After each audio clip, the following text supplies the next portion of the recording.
एक पुरस्कून कस्बे में एक पुरानी सी लाइब्रेरी थी। दिन में ये आम सी लगती थी, लेकिन रात को उसमें जादू जाग उठता था। छोटा लड़का एलियान, जो सिर्फ 9 साल का था, बड़ा तजस्सुस वाला बच्चा था।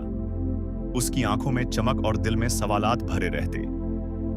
एक दिन वो छिपकर लाइब्रेरी के अंदर चला गया। घड़ी ने 12 बजाए और अचानक कमाल हो गया। किताबों के सफ़े खुद ब खुद खुलने लगे, रोशनी के जगनुओं की तरह हवा में उड़ने लगे और धीरे धीरे कहानियां सरगोशी करने लगी। इलियान ने हैरत से देखा, बहादुर सूरमा, बोलते जानवर और जादुई वादियां सब किताबों से निकलकर जैसे हवा में नाचने लगी। फिर एक बड़ी सी अलो, जिसकी आंखें सुनहरी रोशनी में जगमगा रही थी, नीचे उतरी।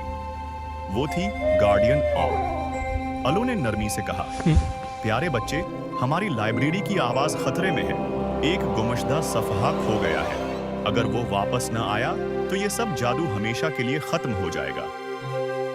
इलियान ने हिम्मत दिखाई और कहा, फिक्र न करो, मैं वो सफ़हा ढूंढ लूंगा। वो उड़ते हुए सफ़हात के पल से गुजरा, चमकती किताबों की सीढ़ियों पर चढ़ा और आखिरकार एक पुरानी धूल भरी किताब में वो सफ़हा छिपा हुआ मिल गया। जैसे ही उसने सफ़हा वापस रखा, पूरी लाइब्रेरी रोशनी से भर गई। किताबें हिंसती गाती हुई खुलने लगी और सरगोशियां खुशी के गाने बन गई। इलियान खुश होकर मुस्कुराया। अब उसे पता था कि कहानियां कभी खत्म नहीं होती, जब तक कोई उन्हें याद रखता है। अगर आपको हमारी ये जादुई कहानी पसंद आई तो लाइक और शेयर करना मत भूलें और सब्सक्राइब जरूर करें ताकि आप हर हफ्ते नई नई कहानियां सुन सकें।